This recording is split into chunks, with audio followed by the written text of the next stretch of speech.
আজকে ভিডিওতে জিতের একটা কথা বলবো, বেঙ্গলি সুপারস্টার জিতদার একটা গোপন কথা বলবো। আর তার আগে বলবো সাকিব খান, ওফো এখন তো ট্রেন্ডিং যাচ্ছে সাকিব খানের সিনেমা বরবাদ। মাইরি সিরিয়াসলি বলছি, বাংলাদেশ ইন্ডাস্ট্রিতে সাকিব খান হচ্ছে লাস্ট সুপারস্টার আমি মনে করি।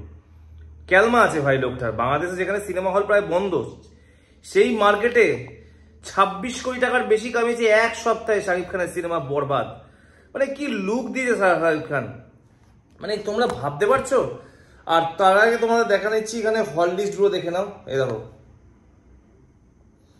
ভালো করে দেখে নাও, এতগুলো হলে চলছে সাকিব খানের সিনেমা বরবাদ। মানে বরবাদ মানে পুরো ভেঙে চুড়ে দিয়েছে বরবাদ, মানে নামটা একদম শেষ, মানে সবাই বরবাদ হয়ে গেছে সামনে, সাকিব খানের সামনে, মানে ওর ঝড়ের সামনে। সিরিয়াসলি মানতে হবে না, লোকটা স্টারডম আছে। আমি দেখো যে ট্রেন্ডিং এ যায় তাকে আমি খুব ভালো করি, কারণ সত্যি কথা যার ট্যালেন্ট আছে, যে কমার্শিয়াল সিনেমা করেছে। দেবজিৎ, তোমরা আমার চ্যানেলে ঘুরে দেখে আসছো, আমি দেবদাকে নিয়ে বলেছি খাদানের সময় 2 মাস টানা ভিডিও করেছি দেবদাকে নিয়ে। জিদ্দার যেরকম আমি যে এরকম যারা কমার্শিয়াল ইন্ডাস্ট্রিকে টেনে তোলে না, তাহলে আমার খুব ভালো আছে। তার আগে এবার তারপরে একটা কথা বলবো, সালমান খানের সিনেমাটা নিয়েও বলবো। তারপর জিতের একটা গোপন জিনিস আমি বলছি। তামান্না জিতকে নিয়ে স্ট্যাটাস দিয়েছে স্টোরিতে, ইনস্টাগ্রাম স্টোরিতে।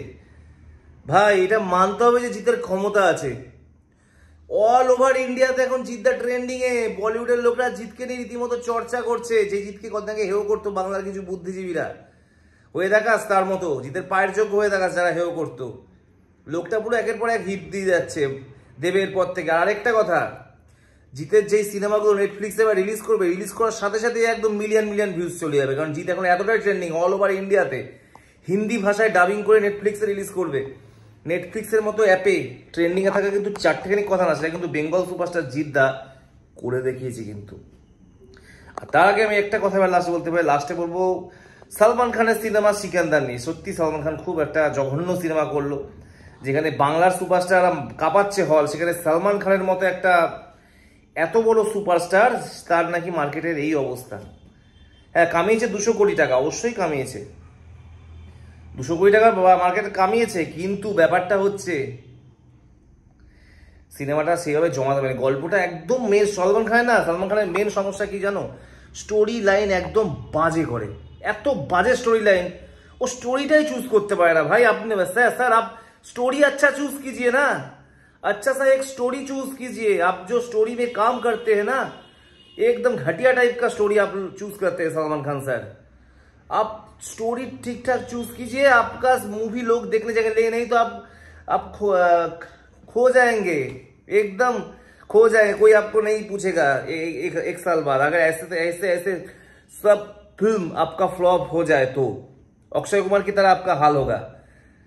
তো এটুকু যে বললাম। আরেকটা কথা আমি বলতে চাই যে সত্যি কথা বলতে সাকিব খান অবশ্যই গ্রেট সুপারস্টার, তবে সাকিব খানের সাথে দেবজিতের তুলনা কোনোদিনই হবে না, কারণ ওরা হচ্ছে একটা রাজ্যে, ও হচ্ছে একটা দেশে।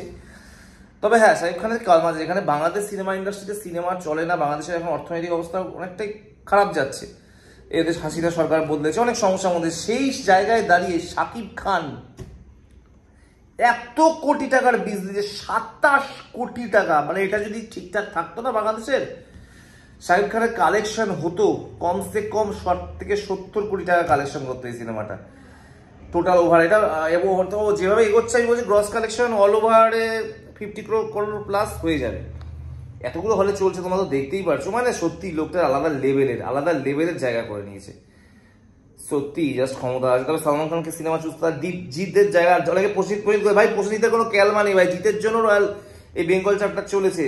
জিতের নাম নিজে তামান্না কিন্তু কোনো প্রসেনজিৎ শাশ্বত পরমবুদ্ধের নাম করেনি। ফালতু ভাটবকা না বন্ধ করো। বুম্বাদাকে ভুলে গেছো? বুম্বাদা আমার যখন কমার্শিয়াল সিনেমা করবে বুম্বাদাকে একদম প্রাণ ভরে সাপোর্ট করবো, কিন্তু এইসব সিনেমা করলে বুম্বাদাকে সাপোর্ট করবো না। আর্ট মুভিতে বুম্বাদার সিনেমা আছে শ্রাবন্তীর সাথে, ওইটা অপেক্ষায় রইলাম। আর এইটা সত্যিটা মানতে হবে, এইটা পুরোটাই চলেছে জিতের জন্য। খাদান যেমন চলেছে দেবের জন্য, নট যিশুর জন্য। নাকি বলছো যিশুর জন্য খাদান চলেছে, হিংসাতে বলছে, দেবের জন্য খাদান চলেছে, এটাও জিতের জন্যই চলেছে।